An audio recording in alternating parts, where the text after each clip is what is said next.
मैं विनती करती हूँ मुख्यमंत्री साहब को कि CHV में मुंबई में सिर्फ आरोग्य सेविका ही कोरोना का काम कर रही है, उतना ध्यान रखे, क्योंकि हमारे मुख्यमंत्री साहब को ये मालूम नहीं है कि अपने मुंबई में कोरोना काम कौन करता है। सर, मुझे यही कहने की शर्म लग रही है हमको कि हम लोग 30 सालों से काम कर रहे हैं, मगर मुख्यमंत्री हमको जानते नहीं है कि कोरोना का काम कौन कर रहे हैं। नमस्कार, आज आज़ाद मैदान में आया हूँ। यह देखकर बड़ा ही दुख हो रहा है। दुख इसलिए बोल रहा हूँ कि आज अंतर्राष्ट्रीय महिला दिवस है और महिला दिवस के दिन ही महिलाओं ने जब आंदोलन करना शुरू कर दिया है तो सोचिए कि सरकार की क्या स्थिति रही होगी और सरकार के विरुद्ध आखिर में ये महिलाएं क्यों बैठी है। ये आरोग्य सेविकाएं हैं जो कि घर घर जाकर पोलियो और ऐसे बहुत सारे काम हैं जो काम करते रहती हैं। ये लोग आज यहाँ पे आंदोलन पे बैठे हैं। आंदोलन पे बैठने का एक ही नतीजा है कि BMC ने इन्हें ठुकराया है। BMC के नाम पे काम करवाते हैं, BMC के नाम पे इन्हें फील्ड पे भेजा जाता है, लेकिन जब BMC के भत्ते की बात आती है और लोगों से यहाँ पे काम करवाने के और BMC की जो पगार होती है उसकी जब मांग की जाती है तो BMC कहता है कि हमारे पास पैसा ही नहीं आपको देने के लिए। मेरा उद्धव ठाकरे जी से एक ही सवाल है कि जो महिलाएं सुबह 11 बजे से लेकर शाम के 6 बजे तक आपका काम करके देती है, आप उन्हें कहते हो कि आप हमारे डिपार्टमेंट की नहीं हो। अगर आपके डिपार्टमेंट की ये महिलाएं नहीं हैं तो इनके गले में आप BMC का ID क्यों देते हो? ऐसे बहुत सारे सवाल हैं। उन सारे सवालों का जवाब लेने के लिए मैं आज़ाद मैदान में पहुंचा हूं और ये जो आपको नज़ारा दिख रहा है, ये जो महिलाएं बैठी है, सारी महिलाएं आज आंदोलन पे है और वो भी एक ऐसा आंदोलन जो आगे चल के उग्र होने वाला है, क्योंकि जब तक इनकी जो मांगे हैं वो पूरी नहीं हो जाती तब तक ये यहाँ से उठने वाली नहीं है। लगभग 4,500 महिलाएं यहाँ पे आज आज़ाद मैदान में बैठी है। आप पूरा भीड़ देखिए, ये भीड़ अभी शुरुआत है। यदि इनकी मांगे पूरी नहीं की गई तो ये कहाँ तक जाएंगी ये कोई अंदाजा नहीं है।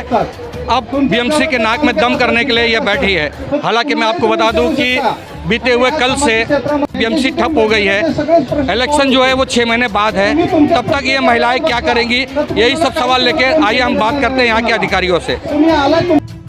वरिष्ठ समाज सेविका मेघा पाठक जी भी इस आंदोलन में पहुंची और उन्होंने अपना समर्थन दिया। तो सबसे पहले हमारे चैनल की तरफ से आपको महिला दिवस की हार्दिक शुभकामनाएं। हमारे लिए हर दिन महिला दिन है भाई साहब। अच्छा, आप लोग उसको सजा धजा कर सेलिब्रेट करो, पर हम लोग चाहते हैं महिला का स्थान और सम्मान हर रोज रहे, हर गांव में रहे, हर श्रमिकों के संस्था में रहे, हर देश में रहे। और आज महानगर पालिका के मुंबई के आरोग्य सेवा महिला कर्मचारियों के जो मांगे हैं वो भी उनको जो अन्य श्रमिकों से गैर बराबरी चल रही है, इसके बावजूद कि उन्होंने आरोग्य सेवा दी। ऐसी स्थिति में जब पेंडेमिक कहते हुए बहुत सारी लूट भी हो गई, लेकिन वो कंपनियों की लूट थी और श्रमिकों को कोई छूट नहीं थी सेवा से। तो उसमें जिन्होंने सेवा दी है उनका पहला सम्मान होना चाहिए, स्थान होना चाहिए। हम आज उनकी जो मांगे हैं उसमें जो प्रमुख मांग है कि ये जब महानगर पालिका के कर्मचारी रही है तो इनको अचानक ठेका मजदूर जैसे कर्मचारी नहीं है, ये कोर्ट के सामने कहकर बेइज्जती करना ये तो मंजूर हो ही नहीं सकता। आज जैसे प्राइवेट कारखाने भी पूरी मिल्स टेक्सटाइल्स के, जिसमें हमारी यूनियन भी है, उनको आज बंद करके फिर ठेका मजदूरों के आधार पर मिल्स चलाते हैं, चलती नहीं है, पर ये केवल मुनाफाखोरी है। तो उस प्रकार की मुनाफाखोरी हम मुंबई महानगर पालिका, जो वित्तीय राजधानी की सबसे बड़ी महानगर पालिका है, सबसे धनिक भी है, उनसे अपेक्षित नहीं करते। ये निश्चित कि केंद्र सरकार आज राज्य सरकार की बची हुई राशि भी नहीं दे रही है। महाराष्ट्र की 80,000 करोड़, बंगाल की 90,000 करोड़, लेकिन ये तो केंद्र सरकार के सामने लड़ने की बात है। महाराष्ट्र राज्य की सरकार जो संवाद करती है सभी संगठनों से, ये हमारा अनुभव है। पिछली सरकार कभी संवाद नहीं करती थी, तो आज इनके साथ संवाद करना चाहिए। ये एक श्रमिक संगठन है, इनका अधिकृत प्रतिनिधित्व है और उसका हक है। अभी जो 29 कानून मोदी सरकार वापस लेकर 4 संहिता थोप रही है वो तो बहुत कमज़ोर है। उसमें तो यूनियन चलाने का या औद्योगिक न्यायालय के सामने खड़े रहने का भी अवकाश नहीं रहने वाला है, लेकिन आज तक वो हुआ नहीं है। और आज महाराष्ट्र शासन के श्रम मंत्रालय ने और स्वास्थ्य मंत्रालय के राजेश टोपे जी जैसे मंत्री ने तत्काल इनके साथ बातचीत करके और महानगर पालिका के कमिश्नर चहल साहब हमारे गरीब बस्तियों के मुद्दे पर बहुत ही संवेदना दिखा चुके हैं और कोरोना में उनके काम को तो बहुत प्रशंसा मिल गई, पुरस्कार मिल गए, चंडीगढ़ में उनको पुरस्कार मिला। तो आज इनको भी पुरस्कृत करना ज़रूरी है और इनको पुरस्कार यानी कोई ऐसा सम्मान शाल श्रीफल के साथ नहीं चाहिए, उनको अपना हक चाहिए। तो इस आरोग्य सेवा कर्मचारियों की मुंबई महानगर पालिका के यूनियन को हम लोग कहते हैं कि आप आगे बढ़ो, हम आपके साथ। ये आंदोलन इसके लिए है कि बीएमसी के 4000 महिला आरोग्य सेविका है, हेल्थ वर्कर्स है और इनका जो डिमांड है, एक समझो 2000 साल से अभी 22 बरस तक चल रहा है और 22 बरस से ये लोग ये मांग रहे हैं कि इनको मिनिमम वेजेस दो, किमान वेतन दे दो। राज्य शासन ने इनका ऑर्डर निकाला लेकिन ये कमिश्नर नहीं दे रहे हैं, ये आयुक्त, ये बृहन मुंबई महानगर पालिका नहीं दे रही है। कोर्ट ने ऑर्डर दिया, वो भी नहीं दे रहे हैं। प्रोविडेंट फंड और पेंशन भी देने के लिए ऑर्डर हुआ है। तो इस हिसाब से इनको इम्प्लीमेंट करने के लिए हम लोग ये आंदोलन कर रहे हैं। तो ये लोगों ने कोरोना के लिए बहुत कुछ काम किया और कोरोना का टाइम पे ये लोगों ने बंद नहीं किया, लेकिन अभी बंद किया क्योंकि उनका ड्यूटी उन्होंने किया। लेकिन अभी उनका भी मांग है, जो कानून ने दिया है वो मिलना चाहिए और इसके लिए ये पूरा आंदोलन है। और ये आंदोलन अभी बंद नहीं होगा, एक दिन के लिए नहीं होगा, ये इंडेफिनेट होगा। जब तक उसका पूरा डिमांड नहीं होता है तो पूरा ये बंद नहीं होगा। इन लोगों का सपोर्ट आपको मिल रहा है? हाँ, इन लोगों का पूरा सपोर्ट है। 4000 का 100% 100% इनका डिमांड है, इनका सपोर्ट है और ये हम लोग जीत जाएंगे। ये जो है ना, ये पब्लिक भी हमको सपोर्ट कर रहा है क्योंकि हम लोग पब्लिक में काम किया है, पब्लिक के लिए हेल्थ वर्कर करके हम लोग काम किया है, तो इसके लिए हमको सपोर्ट मिल रहा है। Thank you. हमारी मांगे है कि हमको वेतन चाहिए, मानधन नहीं चाहिए। हमें वेतन चाहिए, हमें पगार चाहिए और प्रसूति रजा चाहिए और जो रिटायर हो गए उनको पेंशन चालू होना चाहिए। ऐसे हमारी 12 मांगे हैं। कोरोना के टाइम पे हमने बहुत काम किया, तभी भी हमको कोरोना भत्ता मिल रहा था, अभी नहीं मिल रहा है। मुझे सरकार से यही कहना है, अगर आप 1 महीने के लिए एक टीचर को रखते हैं और बाकी सब काम आरोग्य सेविका करते, टीचर का ही लिखने का काम करते हो, तो सरकार वो टीचर को 20,000 महीना दे सकते, तो आरोग्य सेविका को क्यों नहीं? वो तो 30 सालों से मर रही है, अपनी जी जान लगाकर अपने बच्चों को न देख के। कोरोना में इतना आरोग्य सेविका ने काम किया है कि अपना घर छोड़ के, बाल बच्चों को छोड़ के उनका विचार नहीं किया, मगर कोरोना पेशेंट को संभाला। मुख्यमंत्री भूल गए हैं क्या? उनको मालूम नहीं है कि कोरोना का काम आरोग्य सेविका ने किया है। कौन बोलता है आशा वर्कर? अरे हर न्यूज़ में आप बताते हैं आशा वर्कर, आंगनवाड़ी, आशा वर्कर। अरे क्यों? मेरा मुख्यमंत्री को यही कहना है, मैं विनती करती हूँ मुख्यमंत्री साहब को कि CHV में मुंबई में सिर्फ आरोग्य सेविका ही कोरोना का काम कर रही है, उतना ध्यान रखे, क्योंकि हमारे मुख्यमंत्री साहब को ये मालूम नहीं है कि अपने मुंबई में कोरोना काम कौन करता है। सर, मुझे यही कहना है कि शर्म लग रही है हमको कि हम लोग 30 सालों से काम कर रहे हैं, मगर मुख्यमंत्री हमको जानते नहीं है कि कोरोना का काम कौन कर रहे हैं। वो बोल रहे कि आशा वर्कर का या आंगनवाड़ी, ये नहीं है। हम लोग 30 सालों से मीन्स जब हम लोग लगे तभी 100 रुपया पेमेंट था, बाद में 200 हुआ, 700 हुआ, 1500 हुआ। ऐसा करते करते हमारे जो महानगर पालिका आरोग्य कर्मचारी संगठन है, हमारे देवदास साहब है, उन्होंने इतनी मेहनत की, तब तक 5000 तक पेमेंट आया। तभी से हम लोग लड़ते अभी 2000 सितंबर में हमारा पेमेंट 9000 हो गए। एक सर आप सोचो, आपका चाय का PM का या CM का चाय का बिल 1 महीने का 8-10 हज़ार होते और हमको तो महीने का पगार 9000 मिलते, उसमें से वो लोग TDS काटते। सर, हमारे हाथ में खाली 100 रुपये हाथ में आता है। आप विचार सोचो कि हम लोग घर कैसे चलाएंगे। अगर मुख्यमंत्री CM हो, अगर उन्होंने चाय नाश्ता करे, उनका बिल कितना हो सकता है 1 महीने का? तो अभी आप सोचो कि हम लोग 8000 में हमारे घर खर्चे, हमारे बच्चों को कैसे पालेंगे। ये कह रहे हैं कि 1990 साल से CHV ये काम कर रही है, 200 रुपये पगार था।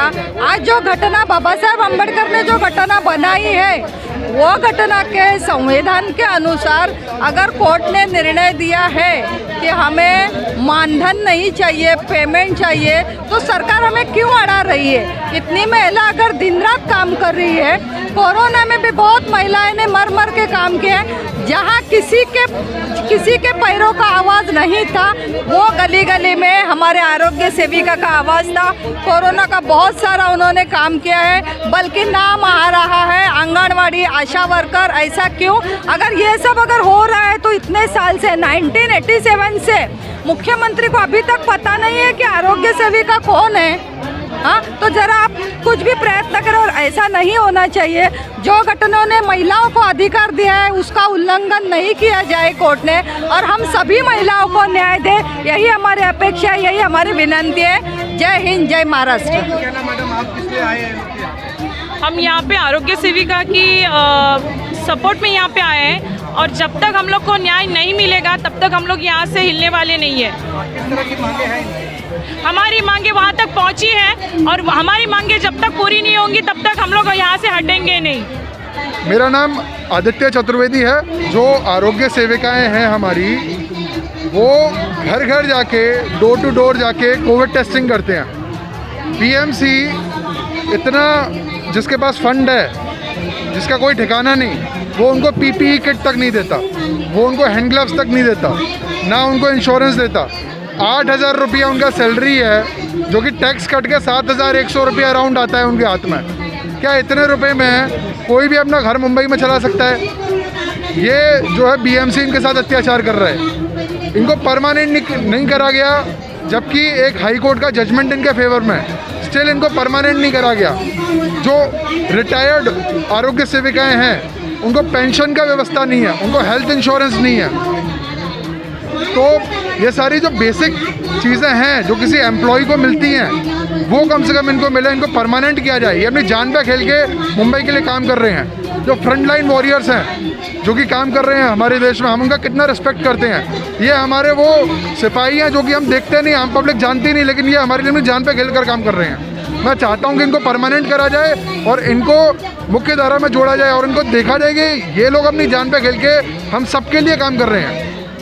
ये जो महिलाएं आई हैं उनसे बात कर लेते हैं कि इनकी मांगे क्या मांगे हैं आप लोग? हमारा किमान वेतन जो 2015 ने कोर्ट ने हमें निर्णय हमारी तरफ से दिया है, लेकिन बीएमसी उस चीज़ को मान नहीं रही है। आज की तारीख में कोर्ट से ऊपर बीएमसी है जो इस चीज़ को दुखला रही है। तो हमें 2015 से हमारा जो स्थगित वेतन है वो चाहिए, और हमें किमान वेतन का हक चाहिए हमें। तो 2016 में CHU की भर्ती की गई उन्होंने, तो उन्हें एक दिन का ब्रेक दिया गया। जो 90 से लगी, उसके बाद जितनी भी अभी तक जो CHU लगी उनको ब्रेक नहीं दिया। जैसे ही कोर्ट ने बोला कि इनको किमान वेतन मिलना चाहिए, तुम्हारे कर्मचारी है, तो उन्होंने उस दिन से चालू किया कि जो 2016 की है उनको ब्रेक दिया, और 2016 के बाद उन्होंने हमारी भर्ती बंद कर दी। अभी इलेक्शन आने वाला है, इसके बारे में क्या कहना है आप? सर, हमने इलेक्शन के बारे में ये, हम तो अभी इलेक्शन पे हम लोग का बहिष्कार करने वाले, क्योंकि जब 2019 में जब हम लोग आंदोलन पे आए थे, तभी हर पक्ष को हमने लेटर दिया कि आप हमें सपोर्ट कीजिए। अगर आप हमें सपोर्ट करते हैं तो हम आपके पक्ष को सपोर्ट करेंगे। हम जैसे हमारे पूरी मुंबई में 4,000 CHU है, अगर 4,000 CHU और उनकी फैमिली, हमारा हर का वोट आपको रहेगा। लेकिन वो वक्त भी उन्होंने कुछ हमें मदद नहीं की, और आज हमने सोचा है कि आज जो मतदान आएगा हम वोट नहीं करेंगे। आप कहाँ से आए हो? मैं गोरेगांव से आई हूँ। कितने CHU है वहाँ से? हमारे गोरेगांव में 100 CHU है। 100 CHU है। तो सभी पक्षधारों से मेरी ये गुजारिश रहेगी कि आप लोग इन सारी महिलाओं पे ध्यान दें, क्योंकि 4,500 महिला वर्कर है जो आरोग्य सेविका है, और हर क्षेत्र की है। खास करके मैं अपने गोरेगांव वासियों से ये निवेदन करूंगा कि 100 आरोग्य सेविकाएं हैं, यानी कि एक घर में कम से कम 5 से 6 वोट होंगे। तो आप इन पे ध्यान दीजिए, वरना आने वाले दिनों में आपके नगर सेविका भी खतरे में हो सकते हैं और विधायक भी खतरे में रह सकते हैं। आप रिटायर हो गए? मैं रिटायर हो गई है। अच्छा, क्या मिला था आपको? हम लोग को एक खाली पेपर दिए है और कुछ भी नहीं दिए, बस वो भी पेपर कैसा दिए है, खाली पेपर दे, आज कल से मत आओ। क्यों, क्या पेपर? पेपर में खाली लिखा है इधर ये साल से ये साल तक आपको नौकरी हुआ है, रिटायर हो जाए, निकाल दिया। हाँ, ऐसा बोला पेपर। आप लोगों का कोई सम्मान, कोई सत्कार? कुछ भी नहीं, एक फूल का फूल भी नहीं मिला है। सुगंधित क्या- कुछ क्या भी चाहते नहीं हो दिया। आप? अभी आप हम लोग तो रिटायर हो। हाँ, हम लोग रिटायर हो गए। हमको पेंशन और कुछ हम लोग को इतना साल से नौकरी किया है उसका थकवा की तो कम से कम देना चाहिए। इतना हम लोग इतने साल से काम कर रहे हैं, 200 रुपए से हम लोग काम कर रहे हैं। तो अभी 60 तक अभी रिटायर हो गए हम लोग, इतना तो थोड़ा बाकी देना रिटायर होने है। के बाद भी आप क्यों आए हो? आप तो घर पे बैठने चाहिए। हाँ, हम लोग का हक चाहिए ना, हक है। हमको कुछ भी मिला ही नहीं है, हमारा हक चाहिए। हम लोग इतना साल से काम किया तो हम लोग को कुछ ना कुछ चाहिए ना। हम लोग घर पे बैठे, हम लोग को खाएगा खिलेगा, अपना पेंशन भी नहीं मिला है, कुछ एक पैसा भी नहीं मिला है, खाली पेपर दिया चलो आप रिटायर हो गए। तो एक तरह से देख सकते हैं कि रिटायरमेंट लोग भी यहाँ पर आके इनका सपोर्ट कर रहे हैं कि इनको जो आने वाले दिनों में जिनकी रिटायरमेंट है उनको कम से कम पेंशन मिले, उनको भत्ता मिले और इन लोगों की भी भत्ता और पेंशन की ऐसी गुजारिश यहाँ से की जा रही है। उद्धव ठाकरे जी से एक गुजारिश करूँगा कि सर, जिन महिलाओं को हम सम्मान देते हैं, कहते हैं कि हिंदुस्तान में महिला प्रथम है, तो जब पुरुषों को पेंशन मिल रहा है, पुरुषों को रिटायरमेंट मिल रहा है, तो महिलाओं को क्यों नहीं? इस बारे में ज़रा ध्यान दें।